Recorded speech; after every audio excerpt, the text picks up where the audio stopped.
Follow Paddy Power on Snapchat. The username is @ThePaddyPower, and we promise there won't be any boring snaps about gigs, the weather, or the gym. Welcome along to this weekend's Racing Postcast. Myself, Dave Orton, in the seat today. Joined in the studio by Paul Keeley, on the line in Ireland by David Jennings, and Paddy Power's Frank Hickey.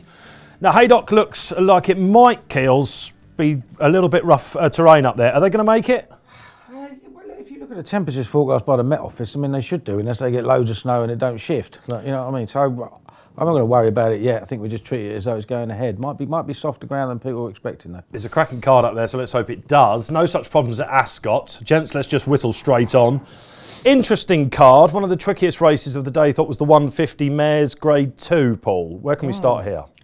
Start with a winner, hopefully. I think Culture de Civila is just good crying out for a stiff 3 mile. She just stays really, really well. She was 20-1 when third at Kempton, just behind If You Say Run. Is that the name of it? I can't remember now. Yes. And you know, obviously If You Say Run was hanging all over the place, but she looked like getting dropped 10, 15 lengths, turning for home, and she ran on. She was only beaten about 11 3/4 into third.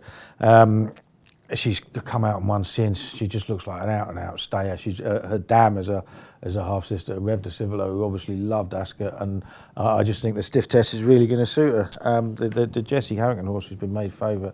I'm just not sure about that. She's done all her forms chasing. She was rated 113 over hurdles, beat 20 lengths last time she ran over hurdles off that mark.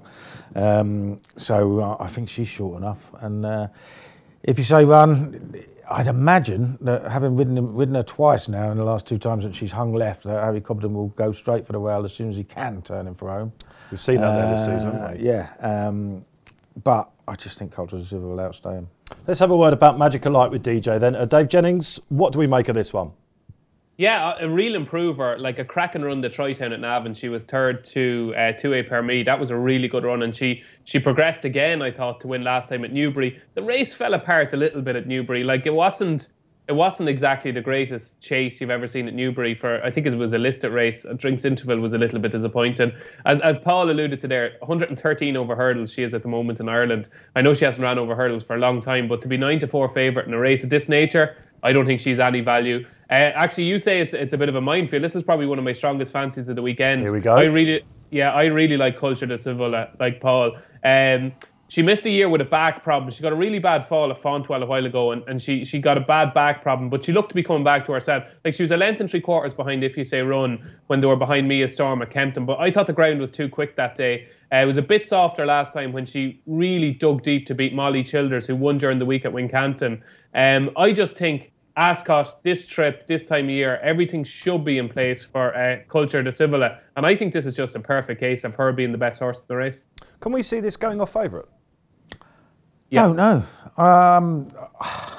It's one of those, you know how well Magic of Light won last time at Newbury. She's obviously been well backed in the last few days, because I see that Paddy have shortened her quite dramatically from what she was. So we'll have to wait and see. But I mean, I would make Culture de Civila very close to being favourite. Yeah, the last 3 favourites have taken this. Frank, let's have a lowdown on the market, please. Yeah, currently Magic of Light is favourite 9-4, Culture de Civila, and If You Say Run 11-4, Jester Jet 7-2, and Mertens Bar. Lots of love for Culture de Civila there. Then let's move on through the card. Frank, of course, what do you fancy? A bookmaker and his tips, of course. I'm gonna go against the lads here. Like, I know If You Say Run, she's a bit wayward. She hung the last twice. Very badly at Kempton, and if you go back and watch the race, like, I think she would have beaten Mia Storm only for hanging. Like, if you watch it, she hangs over to the rail, and then they had a bit of ground kind of marked off, and she had to come back in again. I think it cost her 3 or 4 lengths. She's only a length and a half ahead of Culture de Civila. I think Harry Cobden will bring her right over to the rail when they swing into the straight there. If she keeps straight, I think she's the one to beat, to be honest. So this could be a tactical affair. What won't be a tactical affair, finally moving on, is the 225, the Matchbook Holloway's handicap hurdler grade 3. Slight mixed bag of winners, but Jenkins took it last year for Nicky Henderson. No Henderson runner in this, but we could have a short price favourite. A real gamble could be on. Well, yeah, I mean, I don't know, you know, I think those days are gone. Was a little bit shorter earlier in the week when they first come out, but then obviously the handicap had got hold of her and shoved him up £9 for winning a race at Wetherby. Now, one very easily was backed off the boards to do so, and it's Charles Burns, got him off a really low mark, and may well have more to come. But that race at Wetherby was a bit of a funny race. Beat a horse that was was a 10-year-old that was coming back off a first big run layoff, from nearly 3 years off. Might still be good enough, and you have to respect anything Charles Burns lays out for a handicap, don't you? But I still prefer the chances at Seddon. The novice, I mean, he's got some, he's running a couple of cracking races, third to Elixir de Nuts at Cheltenham and again to Angel's Breath at Ascot in a slow run race, and he just looks, and his pedigree tells you that he's crying out for a trip. And I think now he's going up to nearly 2.5 mile. He will improve. There's quite a case for saying that he ain't particularly well handicapped on what he's done, but he is going to be better over 2.5 mile, and I really fancy him. Let's hope he's got some hurdles to jump this time as well. Yeah, exactly, because they missed him out both times, haven't they? Yeah, they did. DJ, those days are gone. Is this a likely race coup? This must have been the plan, mustn't it? Yeah, when I see these Charles Burns horses at such a short price, my first instinct is always to take them on because they're underpriced. And this was a prime example of one who I thought was completely underpriced. And then I watched the race at Wetherby. I know what Paul says, obviously didn't beat much, but it was just the manner of the victory was very, very easy on the eye. And then there's just some snippets of form which makes me think he could be a hell of a lot better than 127. Like he had Sometime Soon 16 lengths behind him in a Fairy House bumper last year. Sometime Soon I think is rated 130 now.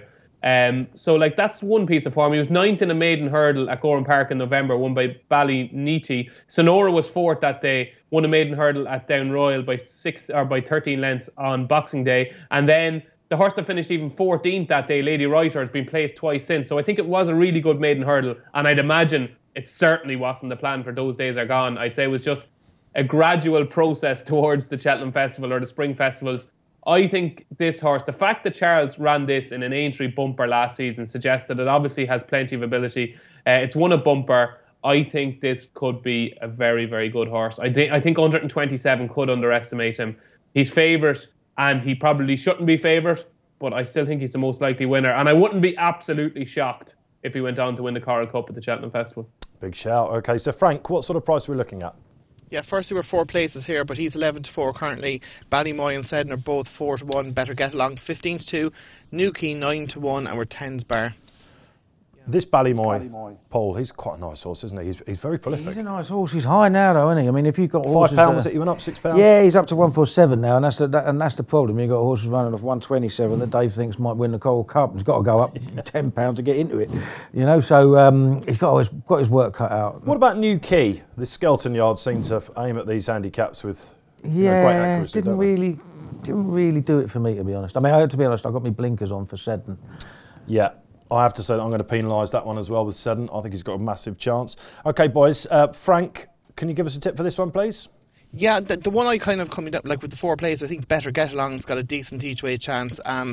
He had some solid enough form as a novice last year. He was 3rd to Slate House at Cheltenham. He won either side of that at Ayr, 2nd to Sawyer's Darris, and nothing really race at Kelso, but his reappearance at Haydock behind Ballymoy, he was kind of held up off the pace there, and he ran on very nicely. It looked like he'd benefit a fair bit for it. He's £5 better off. I think the slightly bigger field and potentially stronger pace will suit him, and I think at 15-2, that's probably a fair each way bet against the Fav. I think with Charles Burns' horse, it was just an executed gamble. It was perfectly executed. I think it was about 7-2 an hour and a half before the race, and it just collapsed, and you knew turning out of the back straight what was going to happen. This is a better race, and while he could still be well handicapped, it'll be tough enough to win off £9 higher. He found a weak race the last day.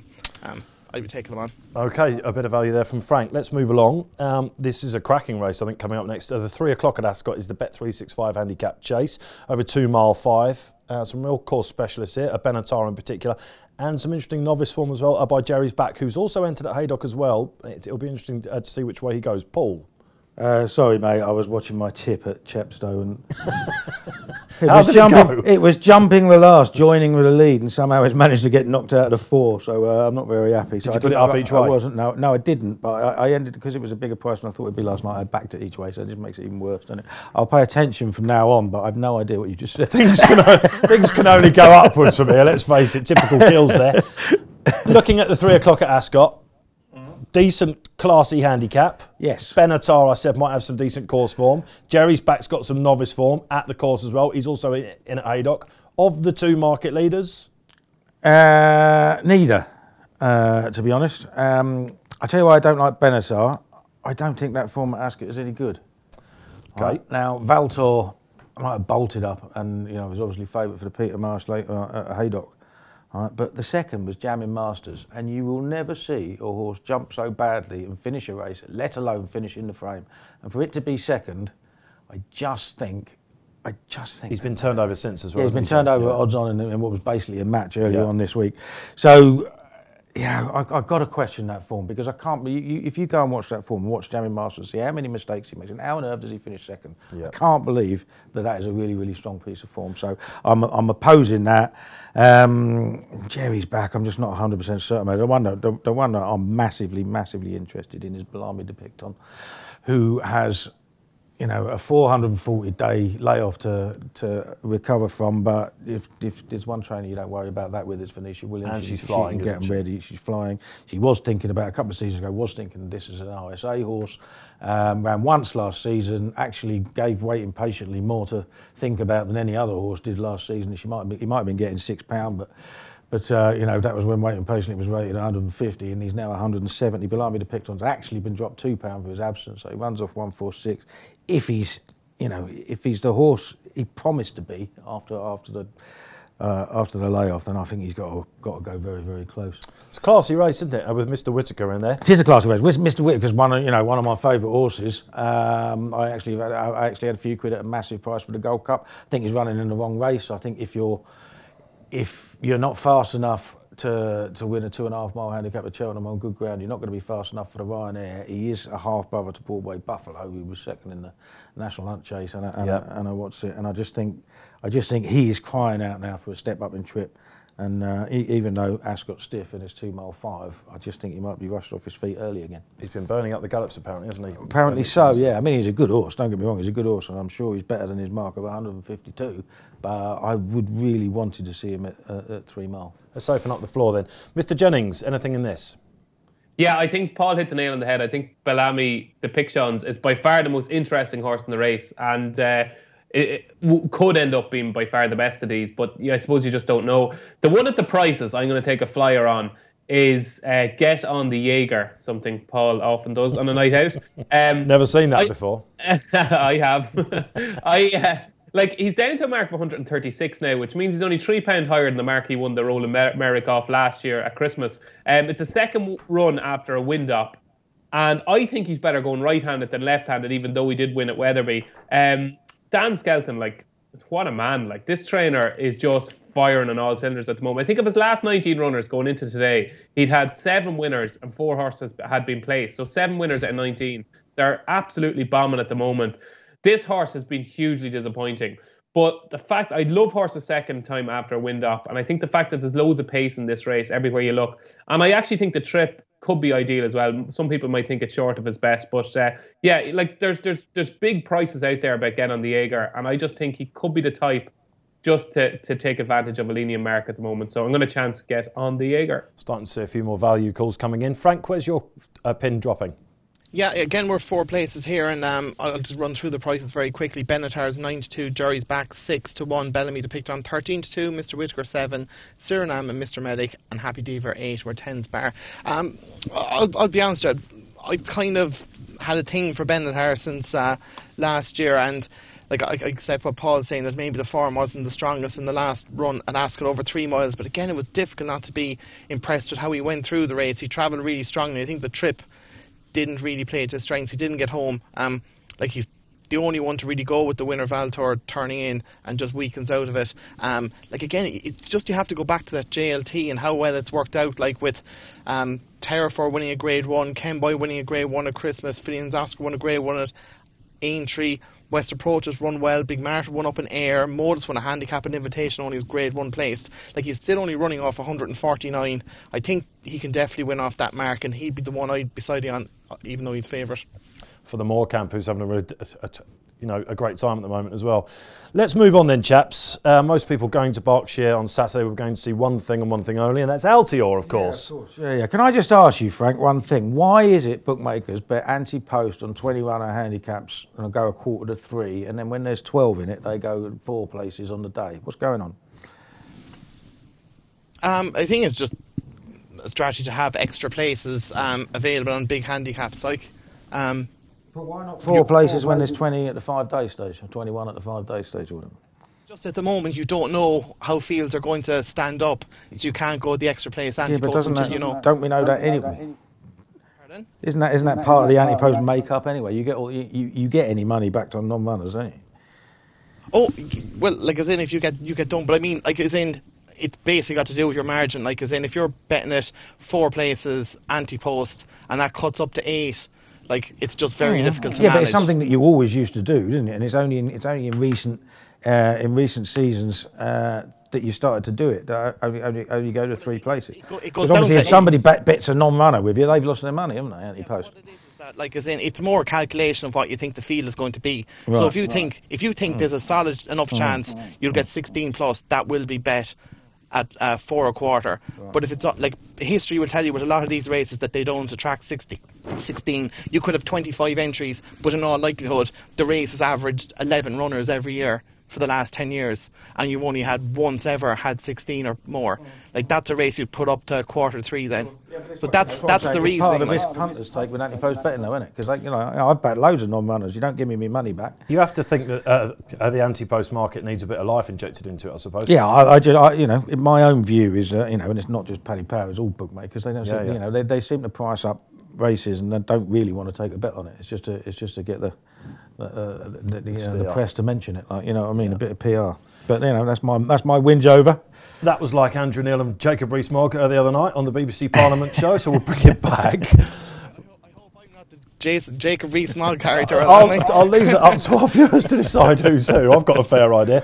Let's bring it back to the Clarence House chase. And I've got a feeling you might have another moan here, Mr. Keeley. What's the matter with you? It's January. There's a lot of moaning going on. Well, I haven't had a drink for a few weeks. Neither have I, but I'm pretty happy. Let's talk about the Clarence House chase first and foremost, and what you think of it and in recent years, and why. Well, I mean, the fact is there are too many graded races in Britain and Ireland, and it means that horses can avoid each other. And the more graded races you have, then the best horses can stay away. Now we have a unique situation where we've got a superstar at Altior, and whatever he runs against, he's going to be odds on. So we've only got 3 runners, but this race has had small fields and odds on winners year in, year out, basically. And in the days when it was a handicap, it was a really, really high quality race and a great betting heat. Now I know people say, well, we want to see the best horses running grade 1s, etc. But why not throw a real, really valuable handicap in? There's only two 2-mile handicaps in the entire calendar worth more than 60 grand to the winner. Like, you know what I mean? Why is that? Yeah. Over 2 miles. You wonder why there aren't that many 2-milers around. There's nothing for them to go for. Like, so why not turn it back into the handicap that it was? Far better spectacle. And let Altior run in the game spirit instead if they don't want to give the weight away. Yes, of course. That's my argument. But anyway, he's going to win tomorrow. He's got 2 rivals, isn't he? One of real credibility, who we've not seen for a while. That's Fox Norton, and and Diego de Charma, who will plod round for 3rd in his own time, maybe get 2nd if Fox Norton isn't quite right. You know what I mean? But at the end of the day, Altior is just going to stroll home without coming off the bridle. Mr. Jennings, can we put a more positive spin on this race? Yeah, I think there could be a bet here. There's obviously distance markets and there's all different Altior specials and stuff like that.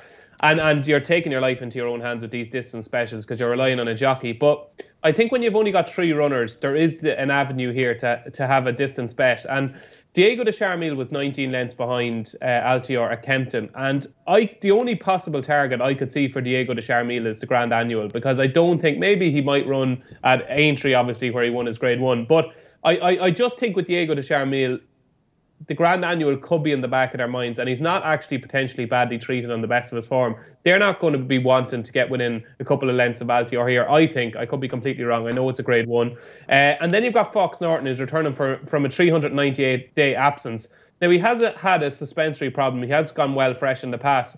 But he's got a common sense jockey in Robbie Power on board, who will know the key thing for Fox Norton here is an enjoyable experience to get him back. He is not going to be crucifying Fox Norton to get within 6 or 7 lengths of Altior. And I could see these 3 horses finishing at long, long intervals. Altior is 6-4 with Paddy Power to win by 15 lengths or more. Obviously, he could be stopped to a walk and he could win by 7 lengths. That's the chance you're taking. But you're getting 6-4, about a 1 to 8 shot, winning by 15 lengths or more. And I think there's more than half a chance that Altior will win by 15 lengths or more. I think he could win by a huge winning margin here, and that's why I think 6-4 could be valued to win by 15 lengths or more. You can tell the man that's just come off his honeymoon, the man that's not had a drink for a month. One looks at it one way, one looks at it the other. Frank, it seems a good time to move it over to the market. How do bookmakers play this race? Yeah, it's 1 to 8 Altior, 7s Fox Norton, 16s Diego de Charmille. I think it's basically just a spin around for Altior. He's scared away everyone, hasn't he? Look, it's just a race for me. Just sit back and enjoy it, watch him. He's probably one of the great chasers of my time of watching racing. You put him up there with Sprinter Sacra, Cato Star, Denman, the likes of them. He's up there. What have you got in for the Queen Mother at the moment, Frank, with Paddy Power? Just give me 1 second there and I'll get it. That was a bit of a curveball. Just while he's looking at that there, it is an absolute disgrace that this horse is rated 175. A disgrace. Are you telling me that he's only an £8 better horse than Fox Norton? He should be rated at least 178, 179, possibly 180. I think that's a good shout, isn't it? We gave him a Racing Post rating of 182, Paul, when he won the Champion Chase. Yeah, I definitely think he could be higher. It'd be nice for him to run against the competition to get him higher. I mean, let's assume that this was a handicap and 175. Do you think that Nicky Henderson might go, well, let's take our chance? Yeah, it depends on what we'll be running. Everything else would be a handicap. You'd still be 2s on to give, 2s on, maybe 3s on to give £8 to Fox Norton. That seems like quite a strong argument for returning it to that case. Frank, did we get anything on the Queen Mother? Yeah, we're 4 to 9 on running no bet. And are we expecting any change on that after tomorrow? Because punters will be thinking, should I be backing him now? Should I be getting... Because let's face it, barring accidents, this should be a stroll in the park for him. Yeah, I can't see too much movement. At 1 to 8, yeah, I don't know. Maybe if someone's in, they might feel the urge to cut him to 2 to 5, but I think that's the most you could be doing off the back of winning at 1 to 8. OK, that concludes matters at the Berkshire track. After the break, we'll be going up the country to Haydock, what promises to be an informative card. Success ain't earned, it's bought. That's why at Paddy Power, we paid the big bucks for the best tech nerds in the world to develop our new, fastest ever app. Download the new app from the App Store or Play Store now. 18 plus, begambleaware.org. OK, let's have a look at the ITV races at Haydock then on Saturday. Starting off in the 205, the Sky Bet Supreme Trial, Rossington Mail Grade 2. Interesting race this. Mr. Henderson has one in here that's going to be, we think, a short price. It's interesting he's not had a winner since 2007 when Amaretto Rose won, Paul. Mr. Fisher. Yeah, I mean, we were talking earlier in the week and we had Di Waters really talking up Angel's Breath and it was assumed that he was going to come here. But now we've got Mr. Fisher. He's odds on. I don't think he deserves to be odds on. I'm not convinced the form of his race at Kempton. I thought that was a funny race. I just thought too many horses weren't going that well from a long way out. So I'm not convinced about that race. I'm not 100% convinced about Bright Forecast either. Only beat Humble Hero, who dogged it at Ludlow yesterday. So then you got the next 2 in the betting. And it surprises me that Paddy have got ID de Garde a point shorter than Esprit du Large, when on RPRs, Esprit du Large is a £24 better horse than what they've shown so far. I think Esprit du Large could be potentially the future horse out of this race. He travelled really, really well in a bumper at Chepstow his first start, and was completely clueless turning for home, and he was pretty clueless last time when he made his debut over hurdles, but he absolutely won by 11 lengths. By 10, 11 lengths. He's getting £3 off Mr. Fisher on RPRs. He's only what we've got here. He's only £5 behind on him. He's only run once over hurdles. I'd take a chance on him around about the 8 to 1 mark. Let's go to Frank then. Frank, if you could give us prices for this race and then exactly what you think of the wake-up. Mr. Fisher's 4 to 5, Bright Forecast 5 to 2, Ide de Garde 7 to 1, Esprit du Large 8 to 1, Muratello 12 to 1, we're 100s bar. It's a tricky race. Mr. Fisher, I thought he was impressed with Kempton, but he was getting weight off the whole field, if I remember correctly. Again, he won his bumper at Kempton, so that kind of track might suit better and going right-handed. Now, the only thing I would say is he went off 6 to 1 for the Aintree bumper. He was third favourite, disappointed a small bit there, but they obviously think he's pretty useful. Bright Forecast, I look at the Leicester race and I was like, oh, I don't really want to be with him. But the only thing is his Newbury win prior to that, where he came from the clouds to win late, has worked out relatively well. The likes of just for Dashel Drasher, Melcher, King and Howling Man and West of the Bridge have all come out and won from that race. It's probably solid enough. It's not a race I'd be mad keen to have a bet, but I kind of be with Paul. The Spirit de Large, he was very impressive all beating a bad enough race the last day, and at the prices he might be worth a small bet, but I wouldn't be going mad in this one, to be honest. Recent winners of this race then, a Neon Wolf just got touched off in the Ballymore, Pedlar's Cross won it in 2011. DJ, is there anything of that calibre in this race? I think there is. I think the favourite's a good thing. I think the lads are playing it down, that race at Kempton, and I know what Paul says. You know, it was, watching it visually, it was a messy type of race. There were so many horses beaten early. But at the time, we thought this was probably the best novice hurdle we'd seen so far this season. You got Thomas Darby in there, the big bite. Did they leave you away too, who had won at Ascot?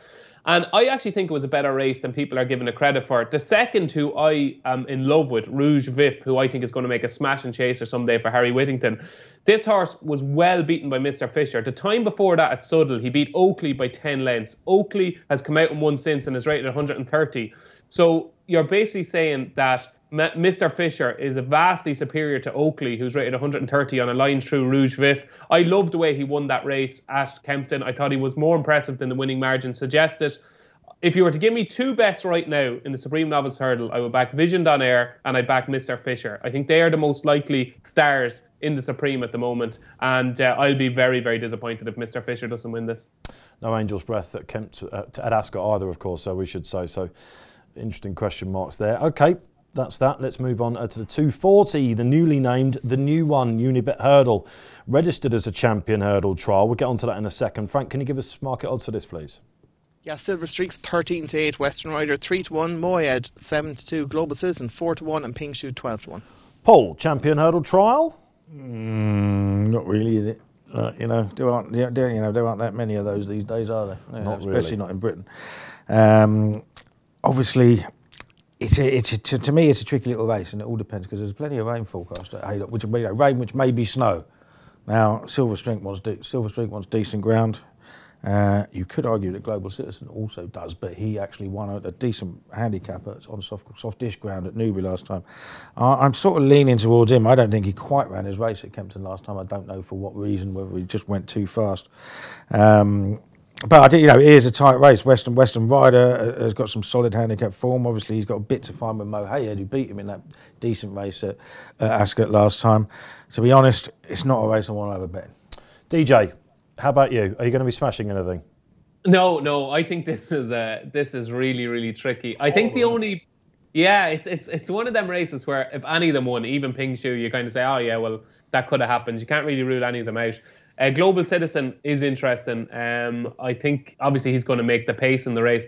But when I went down through it, I thought the only one that was potentially a little bit of value at the moment is probably Western Rider, because the race will be run to suit. I think even though his best piece of form when beating Lawler and Somerville Voy was at Cheltenham, I just wonder, is he a flat track horse? He didn't really come up the hill in the Greatwood that well, I didn't think.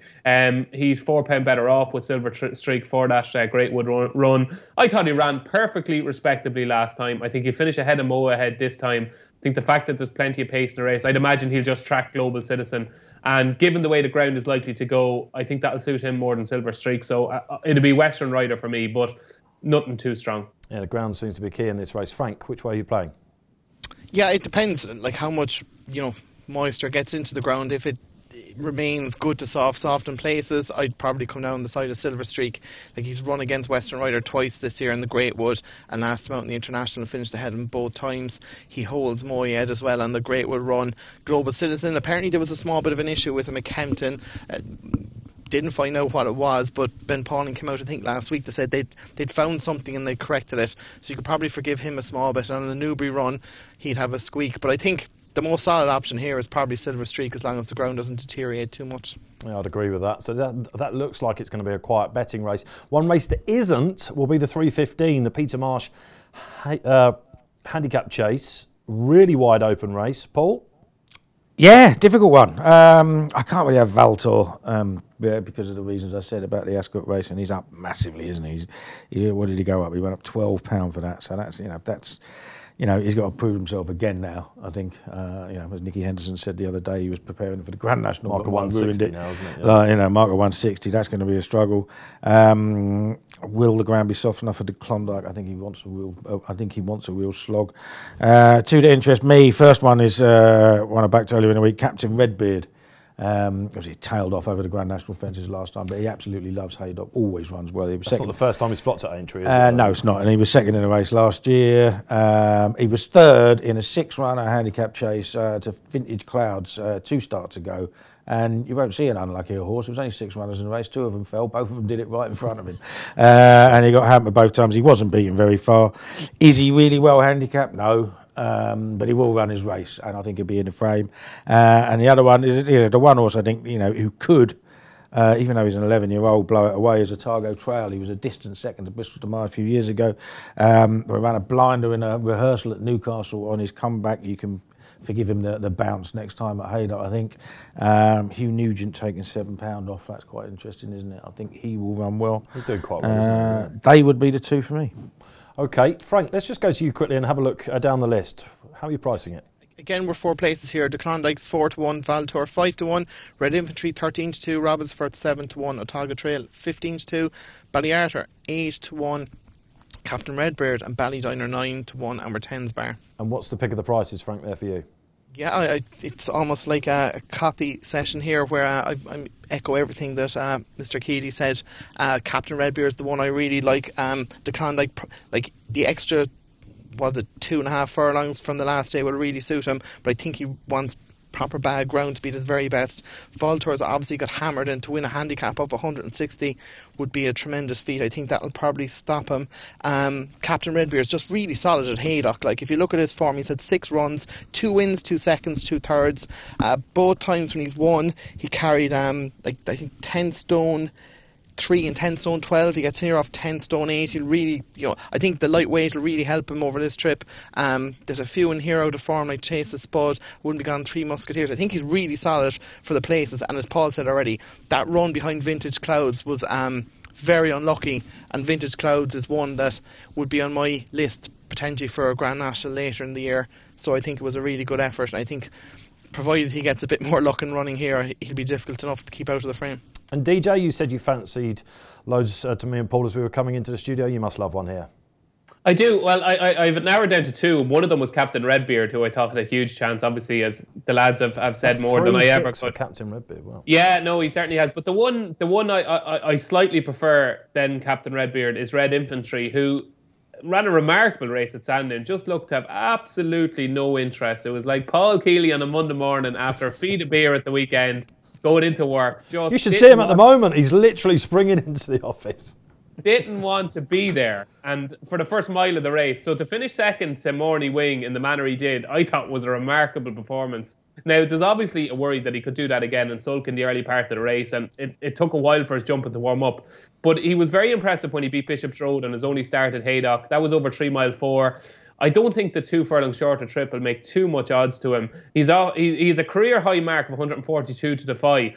But I thought that race at Sandown was a proper race, run at a proper clip. And even horses that were well beaten there have come out and run well since. I do think Haydock will suit him. It's just the fences at Haydock, obviously, is a slight concern. Hopefully they're a little bit easier than they were earlier on in the season. But he's the one that I just think could be very much on the improve. So it would be a slight preference for Red Infantry over Captain Redbeard for me. Cheers, DJ. OK, racing also due to be at Navan, Lingfield, Taunton and Wolverhampton. Let's get Saturday's best bets. This will not be beaten. Let's go in reverse order then. DJ, your Saturday nap. What do you mean reverse order? That could mean anything when you're around, actually, couldn't it?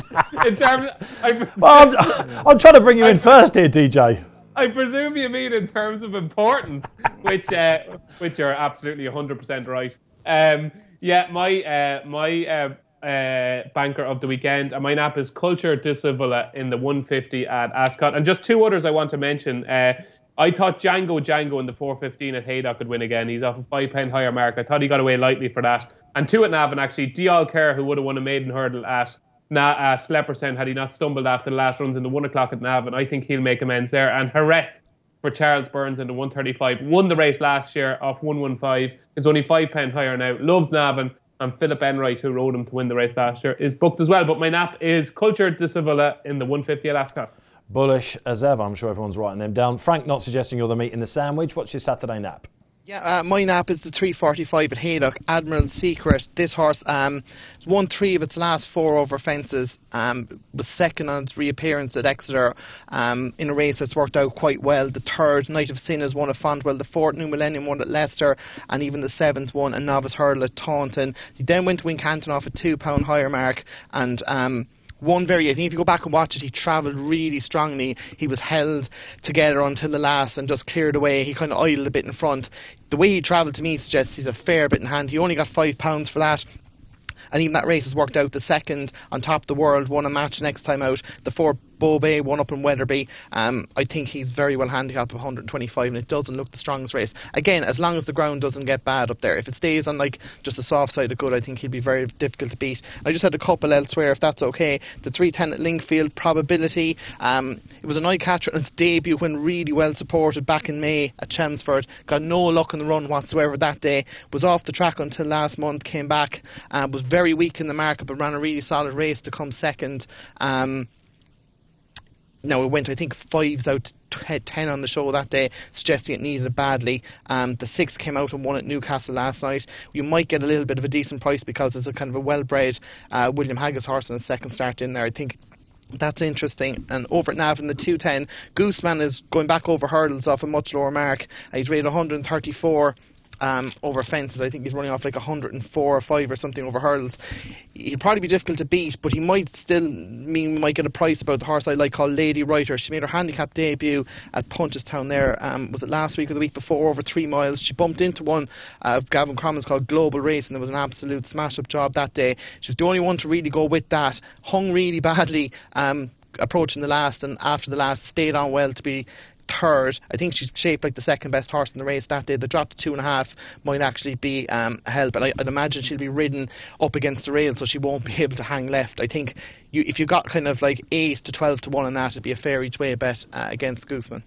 Some strong opinions out there. Paul, round us off. I'm gonna take a chance with a nap on Bellamy to pick Tom for Venetia Williams, because I just think it could be very, very well handicapped. There's ought to be worth mentioning Taunton, because they've got their big day tomorrow. They've got there's a handicap hurdle I'm half interested. 2 mile free furlong handicap hurdle 2:15.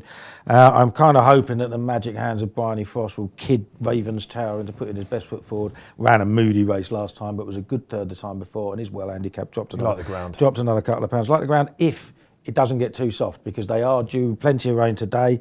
And that brings me along to the 250, their Weatherby's Portman Cup Chase. Now, this is a conditions race, and I'm going to take a complete flyer on a horse with no chance on the book, and that is the veteran Regal Flow, because he absolutely loves Taunton. Goes really well there. And looking at the others, if the rain gets into the ground, I don't see Present Man staying 3.5 miles if the ground gets soft. Thomas Patrick's just been really disappointed in the 2 runs. Well vacation. You've no idea how he's going to run. I don't see 2 for 2 staying 3.5 miles. Vicenti's gone at the game. The last Samurai might be the one to pick up the pieces, but I'll take a chance on the rag because he's going to be a big price. Classy affair, that, isn't it? So it sounds like Saturday's all about weather watching. We'll have a look at Sunday after this break. Check out Paddy's Rewards Club. Simply place 5 bets of £10 or more across any sport in a week, and you'll get a free £10 bet then next week. T&Cs apply. 18+. BeGambleAware.org. On to Sunday's cards then. We've got Exeter and Ayr in Britain, and over in Ireland there's an interesting card at Thurles. Is that how you pronounce that, DJ? I'm terrible with these Irish courses. And pronounce it as though it's spelled Turlis. Turles. Yeah. Turles. Turles. Absolutely not that. You just don't pronounce TH at all, though, do you? Do you? No, I can't say 3. I said 3. 3. 33. If I'm in room 33 in a hotel, it's a disaster. Well, there aren't 33 field sizes over there at the moment in Ireland, are there? It looks like small fields are set to continue this weekend. Let's have a look at the 210, the feature race there over there in a Grade 2. The Turles Horse and Jockey Hotel Chase. This has been won by Sizing John 2 seasons back and Don Cossack 2 years in a row. So it used to be a pivotal trial for the Gold Cup. DJ, where are we going? This is really interesting because 2A Permis is a real improver, and the way he won the Tri-Town suggested he's potentially a Grade 1 horse in the making. But I have long thought that a mark of 152 underestimates Invitation Only, who I was so sweet on for the Thyestes on Thursday if he ran, but obviously he's not going to run because he's going here instead. 2.5 miles at Thurles on this ground should be fine for Invitation Only. Obviously, he needed to run badly at Tramore in his comeback. He was coming on the back of a fall at Punchestown. He's just one of these horses. He's really hot and cold, which is frustrating. But when he's on a going day, he's a proper horse. Like when you go back to his run in the Flow Gas last season, he was a length behind Monolly. Alboom Photo was second that day. He was only a head behind him. And there was the likes of Snow Falcon and the Storyteller and really good horses in behind him that day. I think Ratvinden fell in that race as well. So I think Invitation Only is a horse we haven't seen the best of yet over fences. And when he's on a going day, if he gets into a rhythm early, I think he's the horse to beat. And at the moment, I think he's a better horse than 2A Permis. So it will be Invitation Only for me. Frank, before you give us your selection in this race, can we have a market update? Yeah, Invitation Only is favoured at 2-1. Total Recall at 2A Permis are both 9-4. Sub-Lieutenant 7-1, and we're 20s bar. Frank, which one would you be playing here? Yeah, like, I can see where David's coming from. Like, dare I say it, Winnie Mullins isn't in the best of form for him. Like, he's still getting winners, but it would just hold me back a little bit with backing one of his. And 2A Permis is one I'd probably take a chance on. Look, in his 2 runs for no need, it's been very impressive at Galway in a nothing race really, but in the Tri-Town he was so impressive. Like, you felt he could definitely make the step up in grade, and at the prices I'd probably just about side with him. Paul, anything to add? Not really, no. I quite like the youngster as well. I think he's improving. Invitation Only is going to have to step up quite dramatically on the first run. So I think it was 22 lengths by Alboom Photo, who I know is a good horse, but I think he's got to step up on it to give £3. To Permis could be a fair bit better than the 150 yet. So yeah, take a chance on that. He looks interesting. Sorry, DJ, you wanted to add something? Yeah, I just say, like, I fancy Invitation Only, but one thing I can absolutely guarantee at the moment that 2A Permis is 9-4. I think 2A Permis will go off about 5-4. Has his jumping gone to pot Invitation Only? I really fancied him in the JLT. It all went wrong for him there. I don't think he's really jumped since, has he?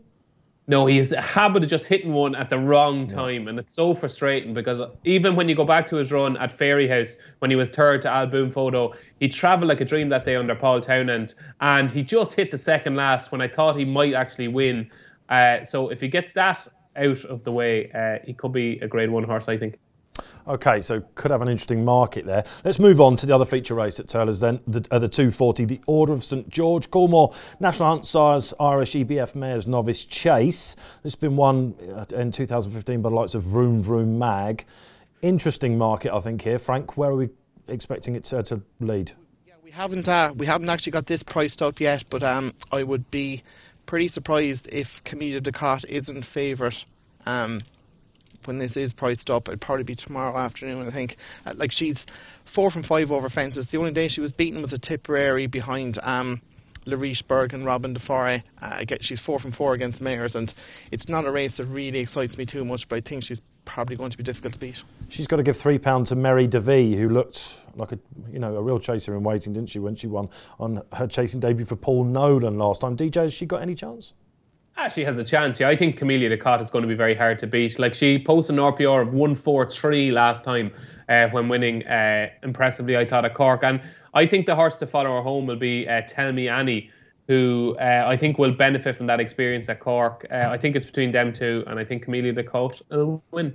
Looks like she might be a short price in, Paul. Well, I hope they're right. I hope they're right about how the market's going to go anyway, because Marie DeVee was a £20 better horse than Camellia Ducat over hurdles. I mean, he's still talking about an RPR 143. She was rated 147 over hurdles. So, she's only been over them once, won easily in a Mickey Mouse race. She could still have a lot more in her. Did jump well, didn't she, last time? Yeah. I mean, obviously horses improve at different rates, and Camellia Ducat's improve for fences no end. But I mean, if Marie DeVee was a much better horse over hurdles. So it would be good to see Nolan with a nice horse again, wouldn't it? Yeah. OK, let's have a look at the other cards. Anything else, lads, from the Thurles card before I go to Paul for our domestic meetings? Yeah, 2 for me, Dave. Teacher's Pet in the 315. I don't think she stays 3 miles, and 2 miles is too short. So 2.5 miles should be perfect for Philip and Luke Dempsey in the 3:15. And I like Ask Niall in the 1:35. Rage 122 over hurdles is a bit higher over fences. I just thought at Punchestown last time got hampered at the wrong time, was forced to switch out wide and stayed on quite nicely. Ridden more prominently here. I think Ask Niall could potentially win the 1:35. Frank? Just a couple of horses I'm interested in looking at. In Air, the 125, Ask Ben. I think he's probably a little bit flattered in his defeat of Beagstown at Newcastle last time. Obviously, there was a voided race he ran in last time. But even if he can replicate that form, he probably will take all the beating in the 125 at Ayr. And a horse, it's probably not a betting proposition, but in the 2 o'clock at Ayr then as well, Sam's Gunner, he's reappearing over a trip that's probably short of his best. But if you go back, he was the winner of the EBF final March last year. He's going over fences. He was pulled up in the Sefton at Aintree behind Santini. He only went off 12-1 that day. He started off over 2 miles, probably too short, but he's one to monitor how his jumping goes, and he could probably be one for a nice handicap before the year is out. Yeah, he's an interesting horse, isn't he? Paul, domestically, Exeter and Ayr. Yeah, I have a couple of Exeter. I couldn't find anything at Ayr, and Exeter is quite a weak card for Exeter, but there's 2 bottom weights that I quite like. In the first race, the 110, Galactic Power ran a really good second at Exeter 2 starts ago. Robin Dickens' horse. Robin Dickens' horse, 9-year-old, has won there as well. I think he'll go well. And in the 4 o'clock, we've got a horse, one of those horses with a name with no spaces in it. It's called, I've finally worked out, it's called Find Us at Gorcum. When I read it first, you can tell I'm on a diet because I read it as Findus to start with and I'm starving.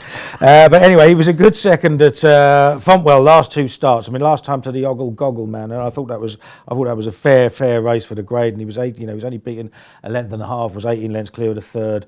I think he'll go well. I mean, he has run at Exeter before, not so well, but I'm not going to hold that against him because it was just the once. Okay, I thought the 325 at Exeter was quite interesting. Yaltari's in that, isn't it? The excellent jumper. Yes, it is. It is a very good jumper. It is a very good jumper, yes. Okay, so plenty for us to look at then over the weekend. We'll either be rich and hopefully not in a ditch come Monday morning. That's it for the weekend's racing. Follow Paddy Power on Snapchat. The username is ThePaddyPower, and we promise there won't be any boring snaps about gigs, the weather, or the gym.